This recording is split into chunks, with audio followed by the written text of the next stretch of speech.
नमस्कार विद्यार्थी मित्रांनो, आज आपण वर्ग 8वीच्या बालभारतीच्या पुस्तकातील पाठ क्रमांक 2 शिकणार आहोत।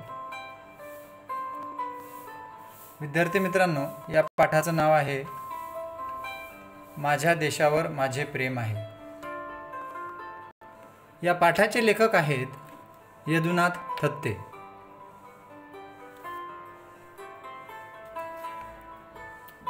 तर सर्वप्रथम आपण लेखकांचा परिचय बघूया। यदुनाथ थत्ते यांचा जन्म 1922 साली झाला आणि त्यांचा मृत्यू 1998 साली झाला। हे एक प्रसिद्ध लेखक होते, संपादक होते, पत्रकार, बालसाहित्यकार, चरित्रकार। साधना नावाच्या साप्ताहिकाचे त्यांनी 32 वर्ष संपादन केले, म्हणजे ते या साधना नावाच्या साप्ताहिकाचे संपादक होते। त्याचप्रमाणे कथा, कादंबऱ्या, बालसाहित्य, चरित्रे, लेख, अनुवाद अशी त्यांची सुमारे 100च्या आसपास पुस्तके प्रकाशित आहेत। त्यापैकी विनोबा भावे, आपला मान आपला अभिमान, साने गुरुजी, जीवन परिचय, यशाची वाटचाल, आपला वारसा, समर्थ व्हा, संपन्न व्हा, रेश्मा, प्रतिज्ञा ही अतिशय लोकप्रिय पुस्तके आहेत। मित्रांनो, प्रस्तुत पाठ हा त्यांच्या प्रतिज्ञा या पुस्तकातून घेतला आहे। भारत माझा देश आहे, सारे भारतीय माझे बांधव आहेत, माझ्या देशावर माझे प्रेम आहे, हे आपल्या प्रतिज्ञेतलं तिसरं वाक्य आहे। या तिसऱ्या वाक्यातला जो आशय आहे, त्यामध्ये जो अर्थ दडलेला आहे, तो उलगडून आपल्याला या पाठामध्ये लेखकांनी दाखवलेला आहे। प्रतिज्ञा म्हणजे काय? तर प्रतिज्ञा म्हणजे काया, वाचा, मनाने केलेला संकल्प। काया म्हणजे शरीर, वाचा म्हणजे आपले बोलणे आणि मन, या तिन्ही मिळून जो संकल्प केलेला असतो, तो दृढ निश्चय केलेला असतो, त्याला म्हणतात प्रतिज्ञा। मित्रांनो, प्रतिज्ञेतील प्रत्येक शब्दामागे संकल्पाचे बळ असते। मी काय करणार आहे हे त्या प्रत्येक शब्दामध्ये ठरलेलं असते। आपण जे म्हणतो ते आणि तेच आपल्याला करायचे आहे असा दृढ विश्वास या शब्दांमधून व्यक्त होतो। या पाठाच्या संवादात्मक शैलीमुळे प्रतिज्ञेतील शब्दांचा अर्थ सहजपणे आपल्या मनापर्यंत पोहोचतो। मित्रांनो, हा पाठ तुम्हाला वाचायचा आहे, याचं स्पष्टीकरण मी तुम्हाला आता सांगत आहे। मध्ये मध्ये मी काही शब्दांचे अर्थ पण सांगेल, ते तुम्ही तुमच्या वहीत लिहून घ्यायचे आहे। हा पाठ संवादात्मक स्वरूपात दिलेला आहे। ते संवाद सुद्धा मी इथे वाचून दाखवणार आहे, ते काळजीपूर्वक ऐका। मी एकदा एका शाळेत गेलो होतो। शाळेची प्रार्थनेची वेळ होती। मुले पुस्तकातील प्रतिज्ञा म्हणत आहेत हे पाहून मी सुखावलो। मुले प्रार्थनेहून परतली। मी मुलांना विचारले, तुमच्या देशावर तुमचे प्रेम आहे काय? मुले म्हणाली, अलबत। अलबत या शब्दाचा अर्थ आहे नक्कीच। अलबत म्हणजे नक्कीच। नक्कीच आमच्या देशावर प्रेम आहे। तुम्ही असा कसला प्रश्न विचारताय? आणि आपल्या देशावर प्रेम न करणारे आम्ही करंटे थोडीच आहोत। करंटे म्हणजे कमनशिबी किंवा दुर्दैवी। करंटे म्हणजे कमनशिबी किंवा दुर्दैवी। मी विचारले, तुम्ही देशावर प्रेम करता म्हणजे काय करता? मुले आश्चर्याने पाहतच राहिली। अरे, देशावर प्रेम करता म्हणजे काय करता, हा का प्रश्न झाला? असा त्यांना प्रश्न कोणी कधीच विचारला नव्हता। परत प्रश्न विचारला, तुमची आई तुमच्यावर प्रेम करते? हो हो करते। तर प्रेम करते म्हणजे काय करते? आमचे पालन पोषण करते, आम्हाला वाढवते। मग देशावर प्रेम करायचे तर तुम्ही काय कराल? मुले म्हणाली, देशाचे पालन पोषण करू, गौरव वाढवू। पण देश म्हणजे काय? देश म्हणजे देशातील सर्व लोक। देशावर प्रेम करणे एक वेळ सोपे, पण देश बांधवावर करणे अवघड, होय ना? म्हणजे बघा, देशावर प्रेम करणे हे म्हणणे सोपे आहे की मी माझ्या देशावर प्रेम करतो, परंतु त्या देशातील जे लोक राहतात ते आपले देशबांधव असतात, त्यांच्यावर प्रेम करणे अवघड आहे की नाही बरं? हो, खरे आहे. भारतावर प्रेम म्हणजे भारत भूमीवर प्रेम आणि भूमिपुत्रांवरही प्रेम. भूमिपुत्र म्हणजे या भूमीवर राहणारे लोक जे आहेत त्यांना भूमिपुत्र म्हटलेलं आहे. आपल्याकडे काही लोक नुसते भूमीवर प्रेम करतात आणि काही लोक नुसते भूमिपुत्रांवर प्रेम करतात. म्हणजे काय? तर आपल्याकडे काही लोक नुसते भूमीवर प्रेम करतात. भूमी म्हणजे पृथ्वी, आपली माती, जमीन, याच्यावर प्रेम करतात. आणि काही लोक त्याच्यावर जे लोक राहतात, भूमिपुत्र असतात, नागरिक असतात, त्यांच्यावर प्रेम करतात. म्हणजे देशावर प्रेम करायचे तर भूमी आणि भूमिपुत्र दोघांवर प्रेम हवे, होय ना? बरोबर आहे, मुले म्हणाली बरोबर आहे. दोघांवर प्रेम केलं तरच खऱ्या अर्थानं देशावर प्रेम केलं असं त्याचं होईल. एक मुलगा म्हणाला, भगतसिंह, राजगुरू, कुर्बान हुसेन हे फासावर गेले, ते देशावर खरेखुरे प्रेम करत होते. एका मुलानं स्पष्टीकरण केलं की सर, हे जे थोर स्वातंत्र्य सेनानी होते, भगतसिंह, राजगुरू, कुर्बान हुसेन, हे स्वातंत्र्य मिळवण्यासाठी इंग्रजांकडून फासावर दिलं गेलं त्यांना. ते फासावर गेले, हसत हसत फासावर गेले. त्याला म्हणायचं खरोखरं देशप्रेम. मी विचारले, ते खरंच आहे, पण आता त्यांच्यासारखे प्रेम करायचे तर देश पुन्हा गुलाम व्हायला हवा. आपले देशावर प्रेम असते ते फक्त आपत्काळी असते की नेहमी असायला हवे? बघा, आपत्काळी नावाचा शब्द आलाय. आपत्काळी म्हणजे संकटकाळी, संकटाच्या वेळी.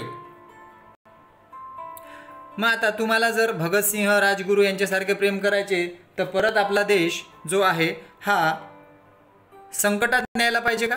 परत आपण गुलामगिरीत जायला पाहिजे का?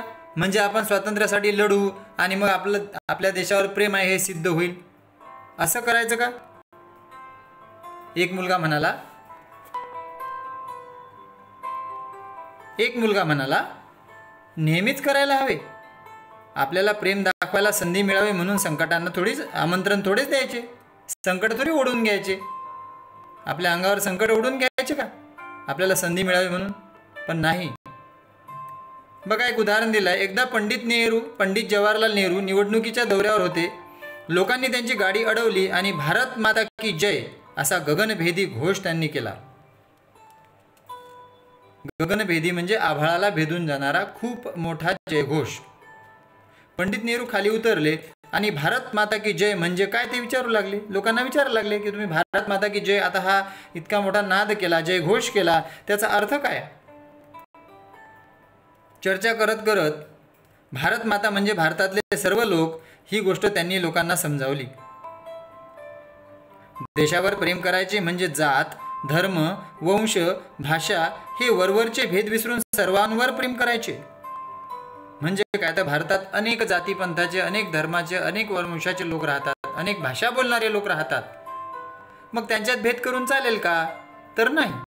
संपूर्ण देशामध्ये जेवढेही लोक राहतात, मग ते वेगळ्या जातीचे असतील, वेगळ्या धर्माचे असतील, वेगळ्या वंशाचे असतील, वेगळ्या भाषा बोलणारे असतील, परंतु ते भारतीय आहेत. आम्ही सगळे एक आहोत, या भावनेने सर्वांवर प्रेम करायचे. एका मुलाने मला अडवून प्रश्न केला, पण प्रेम करायचे म्हणजे काय? नेमकं काय करायचं? प्रेम करायचं म्हणजे काय भाऊ? मी म्हणालो, प्रेम करायचे म्हणजे दुसऱ्याचे दुःख पाहून ओल्या डोळ्यांनी त्याच्या मदतीसाठी धावून जायचे आणि दुसऱ्याला आनंद झाला की आपणही आनंदित व्हायचे. म्हणजे दुसऱ्याच्या सुख दुःखात सहभागी व्हायचं म्हणजेच त्याच्यावर प्रेम केल्यासारखं होईल. आता दुसऱ्याचे दुःख पाहून आपल्या डोळ्यात पाणी येणे याला संवेदना असं म्हणतात, किंवा जी आपली भावना आहे तिला संवेदनशीलता म्हणतात. तर ही संवेदनशीलता आपल्यामध्ये जर असेल तर आपण खऱ्या अर्थाने आपल्या त्या लोकांवर प्रेम केलं असं होईल. आणि जर समोरच्याला आनंद झाला तर तो आनंदसुद्धा त्याच्यासोबत आपल्याला वाटता आला पाहिजे, त्याच्यासोबत आपल्याला साजरा करता आला पाहिजे. प्रेम करायचे तर अश्रू आणि हास्य यांची भाषा आपल्याला आली पाहिजे. अश्रू म्हणजे दुसऱ्याच्या वेदना जाणून घेणे आणि हास्य म्हणजे दुसऱ्याच्या आनंदात सहभागी होणे. या दोन्ही गोष्टी मला ज्यावेळेस येतील त्यावेळेस मी खऱ्या अर्थाने माझ्या देशावर प्रेम आहे किंवा देशबांधवांवर प्रेम आहे असे म्हणेल. मुलाने विचारलं, हास्य आणि अश्रूंची भाषा? हास्य आणि अश्रू यांची भाषा ही जागतिक भाषा आहे. ही भाषा सर्वांना कळते, कारण ही भाषा चेहऱ्यावर उमटते. म्हणजे एखादा व्यक्ती हसला की आपण म्हणतो की तो आनंदित आहे. एखाद्याच्या डोळ्यात अश्रू दिसले की आपण म्हणतो हा व्यक्ती दुःख आहे. म्हणजेच काय, तर त्याच्या चेहऱ्यावरच्या भावना पाहून आपण सांगू शकतो की तो मनुष्य आनंदी आहे की दुःखी आहे. महात्मा गांधीजी काय म्हणाले होते माहीत आहे? ते म्हणाले होते, प्रेम निष्क्रिय असूच शकत नाही, प्रेम सक्रिय पाहिजे, तसेच सुबुद्धही पाहिजे, सुबुद्धही हवे. निष्क्रिय म्हणजे काय? काहीच न करणारे प्रेम कसे काय? त्यानं काहीतरी कृती करायला पाहिजे. कृती म्हणजे काय? दुसऱ्याविषयीच्या संवेदना जाणून घ्यायला पाहिजे, दुसऱ्याविषयीच्या गोष्टी आपल्या जाणून घ्यायला पाहिजे, म्हणजेच प्रेम सक्रिय असते. आणि ते सुबुद्धही म्हणजे समजून उमजून केलेलं असते, असं इथे म्हणायचं आहे. पण शांततेच्या काळात देशावर प्रेम करायचे म्हणजे काय? संकट नाही, काही नाही, मग लोकांना मदत करायची म्हणजे नेमकं काय करायचं? लोकांचे अश्रू आणि हास्य हे केव्हा दिसतील आपल्याला? शांततेच्या काळात प्रेम करण्याचे कितीतरी मार्ग आहेत. देशाच्या नवनिर्माणासाठी रचनात्मक काम करणे म्हणजे देशावर प्रेम करणे. देश नवनिर्माण झाला पाहिजे, देशाचा विकास झाला पाहिजे. देशाच्या विकासासाठी ज्या ज्या गोष्टी राबवल्या जातात त्या सगळ्या गोष्टींमध्ये आपला हातभार लावणे म्हणजे सुद्धा देशावर प्रेम करणे होय. हातात झाडू घेऊन गावाची शास्त्रीय पद्धतीने साफसफाई करणे म्हणजे देखील देशावर प्रेम करणे होय. कोणतेही काम करताना आपल्या मनात असा विचार आला पाहिजे की माझ्या या वागण्याचा परिणाम देशावर आणि देशवासियांवर होईल काय होईल? मी जे वागतो आहे, मी जी कृती करतो आहे, त्या कृतीचा परिणाम देशवासीयांवर सकारात्मक होईल की नकारात्मक होईल? कारण आपल्या वागण्याचा परिणाम समोरच्यावर सकारात्मक झाला पाहिजे, तो समोरच्याच्या विकासाचा असला पाहिजे, फायद्याचा असला पाहिजे, देशाच्या प्रगतीचा असला पाहिजे, तरच तो सकारात्मक परिणाम आपण म्हणू त्याला. मग हा परिणाम काय होईल? आपल्या पोटापलीकडे पाहायला शिकल्याखेरीज माझ्या देशावर माझे प्रेम आहे आपल्याला म्हणताच येणार नाही. पोटापलीकडे पाहणे म्हणजे सांस्कृतिक विकास साधणे. म्हणजे आपलं फक्त पोट म्हणजे आपलं जेवढं अन्न मिळवायचं, खायचं, किंवा आपल्या घराचा विकास करायचा, आपल्या घराचं प्रगती करायची, एवढंच म्हणजेच एवढं करणे. तर पोटापलीकडे पाहणे म्हणजे याच्याही पलीकडे जाऊन, मी सांगितलेल्या गोष्टीच्या पलीकडे जाऊन लोकांकडे पाहण्याचा दृष्टिकोन वेगळा असला पाहिजे. लोकांचे सुद्धा सुखदुःख जाणून घेतले पाहिजे, म्हणजेच माझ्या देशावर माझे प्रेम आहे असे आपल्याला म्हणता येईल. खरे म्हणजे कोणतीच गोष्ट लहान किंवा मोठी नसते. ज्या संदर्भात आम्ही ते काम करतो तो संदर्भच त्या गोष्टीला लहान किंवा मोठे बनवत असतो. एखाद्या गोष्टीचा संदर्भ असतो. मला एखादी गोष्ट लहान किंवा मोठी हे केव्हा म्हणता येईल? त्या गोष्टीकडे मी कोणत्या नजरेने पाहतो, कोणत्या दृष्टीने पाहतो, त्यावरून ठरते की ती गोष्ट लहान आहे की मोठी आहे. हे माझ्या मनात असते. स्वार्थी वृत्तीने केलेले मोठे काम लहान असते. एखाद्या गोष्टीमध्ये जर स्वार्थ असला, मी एखादं चांगलं काम करतोय परंतु त्याच्यातून मला काहीतरी मिळालं पाहिजे अशी अपेक्षा मला जेव्हा असते, तेव्हा ती माझी स्वार्थाची भावना झाली आणि या स्वार्थी वृत्तीने केलेलं काम लहान असते. आणि निस्वार्थी वृत्तीने केलेलं एखादं छोटंसं काम जरी असेल तर ते खूप मोठं असते. संत कबीरांचे नाव तुम्ही ऐकले आहे ना? मुले म्हणाले, हो ऐकले आहे ना. ते शेले विणायचे इतर विणकरांसारखे. शेले विणणे म्हणजे कपडे विणणे. ते धाग्यापासून चरख्याच्या माध्यमातून सुंदर सुंदर कपडे विणायचे. ते विणकर होते. पण देशासाठी ते सनंग विणतो आहे अशा भावनेने विणायचे. सनंग म्हणजे एकसंघ असा मोठा कपडा. एकसंघ देशासाठी विणतो आहे. सनंग म्हणजे एकसंघ, एकत्र असा, एकत्र मोठा असा कपडा विणतो आहे अशा भावनेने विणायचे. आणि म्हणून ते अपूर्व असायचे. आपण शिकतो आणि अध्यापक शिकवतात. आपण शिकतो, गुरुजी शिकवतात, परीक्षेत चांगले मार्क मिळावेत म्हणून शिकवलेले आणि मुले सज्ञान व्हावीत म्हणून शिकवलेले, यात फरक असेल की नाही? जेव्हा आम्ही तुम्हाला शिकवतो तेव्हा त्यामध्ये ही इच्छा असते, मार्क्स तर मिळालेच पाहिजे विद्यार्थी मित्रांनो, परंतु त्यातून तुम्ही सज्ञान झाले पाहिजे. माझ्या अनुभवाचा, मला जे जे जीवनात अनुभव आले ते अनुभव तुम्हाला मी सांगितले पाहिजे आणि ते सांगितलेले अनुभव तुम्ही तुमच्या जीवनामध्ये त्याचं पालन केलं पाहिजे किंवा त्याचा संबंध लावला पाहिजे. आणि आपण सज्ञान व्हावं म्हणून एखादा पाठ किंवा एखादं प्रकरण जेव्हा आपण शिकतो ते फार महत्त्वाचं असते, ते महत्त्वपूर्ण असते. यात फरक असेल की नाही? हो, फरक असायला हवा. हॉटेलात आपण खातो आणि घरी आईने बनवलेला पदार्थ आपण खातो, त्यात काही फरक आपल्याला जाणवतो?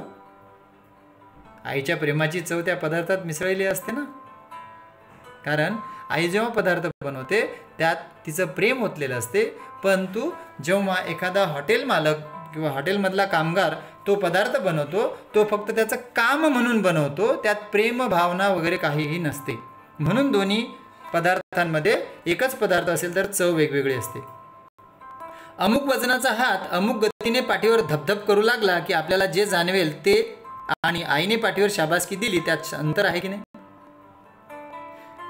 एकाच प्रकारचा जोर लावून एखाद्या दुसऱ्या व्यक्तीने आपल्या पाठीवर जोरात थाप मारली आणि तेवढ्याच जोराने आपल्या आईने प्रेमाने थाप मारली तर यातलं अंतर तुम्हाला नक्कीच जाणवते. कारण आईने दिलेली शाबासकी किंवा ती प्रेममय थाप असते आणि एखाद्याने आपल्या पाठीवर धपकन मारलं म्हणजे तो त्याचा आपल्याला मारण्याचा उद्देश असतो. म्हणून दोन्ही धापेमधला जो फरक आहे तो आपल्याला जाणून येतो. आईची शाबासकी ती आईची शाबासकी, यंत्राने तसे केल्याने तसे समाधान कुठले. एखादं यंत्र आणलं आणि तशाच प्रकारे आपल्या पाठीवर धबधब धबधब धब करायला लागलं त्याच पद्धतीनं, पण त्यात आईच्या मायेचा ओलावा नसेल, त्यात आईची माया नसेल, आईचं प्रेम नसेल. त्यामुळे आईची शाबासकी ती आईची शाबासकी असते, यंत्रानं केलेल्या त्या कृतीमध्ये आपलं समाधान होत नाही. तेव्हा देशाच्या व देशबांधवांच्या प्रेमाने आपण जे करू त्याची गुणवत्ता निश्चितच वेगळी असेल. ही जाणीव नसल्याने अनेक अडचणी आणि गैरसोयी आपणच निर्माण करत असतो. एसटीच्या रेल्वेच्या कामगाराला त्याचप्रमाणे प्रवाशालाही जर खरोखर आपल्या देशबांधवांबद्दल प्रेम असेल, आस्था असेल तर गाड्या घाण राहतील का. देशावरचे आपले प्रेम प्रत्येक बारीक सारीक गोष्टीत दिसून आले पाहिजे. आपण बघतो रेल्वे किंवा एसटीमध्ये अनेक लोक घाण करून ठेवतात. मग ती घाण करणे म्हणजेच काय, आपल्यानंतर जो प्रवासी एसटीमध्ये किंवा रेल्वेमध्ये बसेल त्याची ती गैरसोय होईल, त्याला किळसपणा वाटेल, त्याला घाण वाटेल, कदाचित त्याच्या आरोग्यावर त्याचा परिणाम होईल. म्हणजेच काय करतो, आपल्यानंतर आपला देश बांधव आपल्या ती सोय ती सुखसुविधा घेतो, त्याला त्यामध्ये अडचणी निर्माण होतात. म्हणजे आपण त्याच्या सुखसोयीमध्ये अडसर निर्माण करतो. म्हणजेच आपण आपल्या देशावरचं प्रेम दाखवतो का? नाही. मोठे प्रश्न उभे राहतील तेव्हा तर प्रेम आपण दाखवूच. जेव्हा जेव्हा देशावर संकट येईल, जसं की आता चीन आणि भारत यांच्यामध्ये तणाव सुरू आहे, तेव्हा आपण चायनीज वस्तू ज्या आहेत त्यांच्यावर आपण बहिष्कार टाकला किंवा अनेक लोक म्हणतात की त्या वापरायच्या नाही, म्हणजेच आपण देशावरचं प्रेम व्यक्त करतो आहोत.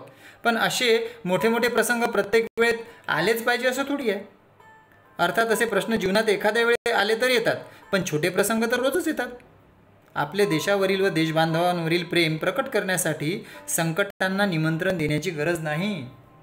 संकट कशाला पाहिजे, दररोजचे दैनंदिन जे काम आहेत तिथे सुद्धा आपण दर्शवून देऊ शकतो की आपलं आपल्या देशावर प्रेम आहे. बघा, हा जो संवाद आहे हा लेखक आणि त्या शाळेतील विद्यार्थी यांच्यामध्ये होत आहे. हा संपूर्ण संवाद दोघांमध्ये चालू असताना लेखक काय काय सांगतात तर मुले शांतपणे ऐकत होती. देशावर प्रेम करणे म्हणजे देशबांधवांवर प्रेम. ज्यांना देशबांधवांवर प्रेम करता येत नाही त्यांचा देशावर प्रेम करण्याचा दावा फोल म्हणावा लागेल. किंवा जे देशावर प्रेम करण्याचा फक्त काय करतात, आव आणतात, दिखावा करतात, तो त्यांचा दावा फोल म्हणावा लागेल.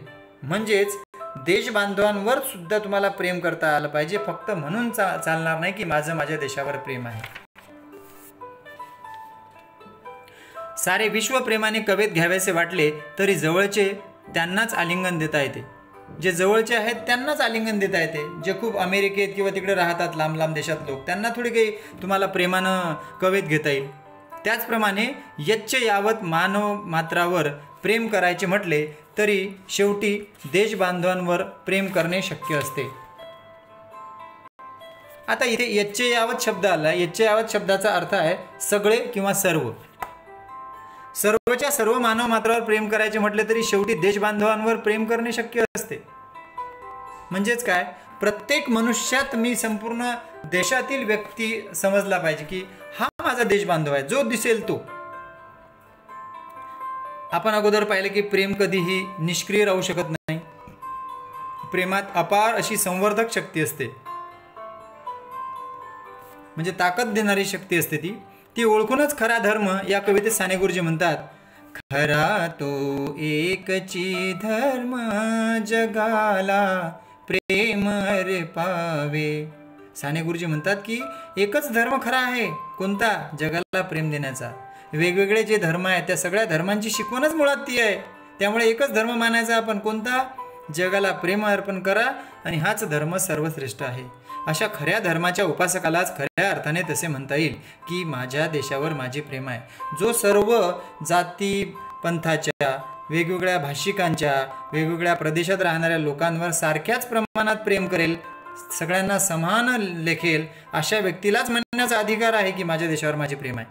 खरोखरच आपल्या देशावर आपले प्रेम असते तर आपली गावे अशी मलमूत्राने वेढलेली दिसली असती का? बघा, प्रत्येक आपण गावामध्ये जेव्हा प्रवेश करतो तेव्हा सुरुवातीलाच घाणीचं साम्राज्य पसरलेलं असतं. आता हे घाणीचं साम्राज्य जेव्हा पसरलेलं असतं तेव्हा ती घाण कोणी केलेली असते? गावातल्याच लोकांनी, आपल्याच बांधवांनी. म्हणजे अशा पद्धतीने जर आपण अशी घाण करून ठेवली तर बाहेरून येणाऱ्या लोकांना किंवा आपल्या गावातल्याच लोकांना गैरसोय निर्माण होईल आणि गैरसोय निर्माण झाल्यानंतर त्यांच्या आरोग्याचा प्रश्न निर्माण होईल, आरोग्य बिघडेल. म्हणजेच काय तर आपल्या देश बांधवांचं त्यामध्ये नुकसान होईल. तर हे नुकसान झालं नाही पाहिजे म्हणून मी काय केलं पाहिजे तर अशी मलमूत्राने वेढलेली गावं दिसली नाही पाहिजे. मी स्वच्छता बाळगायला पाहिजे. आपले डोंगर उघडे बोडके दिसले असते का? सस्य श्यामला माता काय फक्त राष्ट्रगीतातच घोषवायचे? सस्य श्यामला म्हणजे धान्यानं समृद्ध असलेली आपली भारतभूमी. किती भूमी सस्य श्यामल व्हावी म्हणून आपला घाम गाळायची तयारी ठेवे. भरपूर अन्नधान्य पिकलं पाहिजे म्हणून शेतात शेतकरी घाम गाळतात. मग ते घाम गाळायची तयारी जर ठेवली नाही तर भूमी सस्यश्यामला होईल काय? नाही. देशावर प्रेम करायचे तर देशाचे आजचे चित्र बदलण्यासाठी कंबर कसायला हवी. कंबर कसायची तयारी असणे म्हणजे खूप मेहनत करायची तयारी असणे. माझ्या देशावर माझे खरेखुरे प्रेम असेल तर तो प्रदूषणाच्या कचाट्यात गवसू नये. आता वेगवेगळे प्रदूषण आहेत. ध्वनी प्रदूषण आहे, जल प्रदूषण आहे, तर ध्वनी प्रदूषण आहे, जल प्रदूषण आहे, वायू प्रदूषण आहे. ते वेगवेगळे प्रदूषण जे आहेत हे झाले नाही पाहिजे. ते या प्रदूषणाला जबाबदार कोण आहे? मी, तुम्ही, आपण सर्व. तर प्रत्येकाने प्रयत्न केला पाहिजे, खटपट करायला पाहिजे की आपण याच्या कचाट्यात सापडू नये. कचाट्यात म्हणजे याच्या संकटात सापडू नये. गवसणे म्हणजे सापडणे. इथली हवा, पाणी, निसर्ग बिघडवून टाकल्यामुळे आपल्या देशावरील आपले प्रेम सिद्ध होईल का? इथली हवा, पाणी, निसर्ग सगळं बिघडून टाकलं आहे. कारण निसर्गाचा ऱ्हास होते आपण सगळेजण फक्त म्हणतो, पण याला जबाबदार आपण सुद्धा आहोत. हे सगळं आपण याचा अभ्यास करायला पाहिजे, हे पाहायला पाहिजे आणि त्या कामात मी सहभागी नसावं किंवा या घाण करण्याच्या किंवा या प्रदूषणाच्या कार्यात मी सहभागी नसलो पाहिजे असं प्रत्येकानं जेव्हा विचार केला जाईल, प्रत्येकाचा विचार होईल, तेव्हा खऱ्या अर्थानं ही भूमी समृद्ध होईल किंवा आपण आपलं प्रेम देशावरील सिद्ध करता येईल. ही भूमी सुजलाम सुफलाम आहे असे म्हणत असतानाच तिची सुफलता आपल्या कर्तृत्वावर अवलंबून राहणार हे कसे विसरता येईल? आपली भूमी सुफल झाली पाहिजे, सुजलाम सुफलाम झाली पाहिजे, समृद्ध झाली पाहिजे. तर ही समृद्ध होणे कशावर अवलंबून आहे? आपल्या कर्तृत्वावर, आपल्या कर्मावर. आपण काय करतो तिच्यासाठी. कष्ट करणाऱ्याला फळ मिळत नसेल आणि फळाची इच्छा धरणाऱ्याला कष्ट करावे लागणार नसतील तर त्या भूमीला सुफला म्हणता येईल का? जो कष्ट करणार आहे, काम करणार आहे, त्याला कितीही काम केल्यानंतर फळच मिळत नसेल, यश मिळत नसेल आणि ज्याला फळाची इच्छा आहे, फळाची इच्छा जो धरतो म्हणजे ज्याला मला असं वाटते की मला हे मिळालं पाहिजे, ते मिळालं पाहिजे, पण त्याला कष्टच करावे लागले नसतील, सगळं त्याला आयतं मिळालं असेल, तर अशा वेळी जी भूमी राहील तिला भूमीला सुफला म्हणता येईल का? नाही. माझ्या देशावर माझे खरेखुरे प्रेम असेल तर वंदे मातरम गीतात जो आदर्श सांगितला आहे तो वास्तवात यावा. वास्तवात म्हणजे प्रत्यक्षात, सत्यात यावा. तो आदर्श आपण जाणून घेतला पाहिजे. यासाठी धडपडण्याची प्रेरणा आपल्याला मिळाली पाहिजे.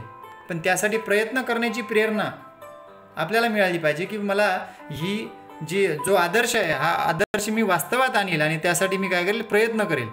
आपण जात, धर्म, वंश, भाषा यांना निमित्त करून आपसात भांडत राहिलो तर ते भारतमातेला रुचेल का? आपल्या भारतमातेला ते पटेल का? रुचेल का? मग तिला पटेल का? माझी जात ही, माझा धर्म हा, माझा वंश असा, माझी भाषा श्रेष्ठ, तुझी भाषा कनिष्ठ, यात आपण जर आपसात भांडत राहिलो तर भारतमातेला ते पटणार नाही.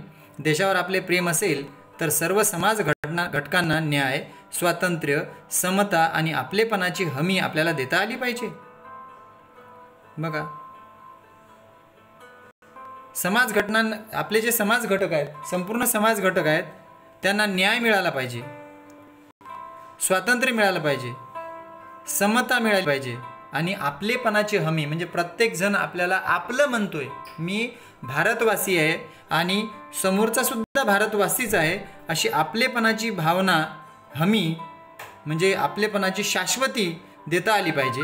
शेवटी देशावर प्रेम म्हणजे भूमीवर प्रेम आणि भूमिपुत्रांवरही प्रेम.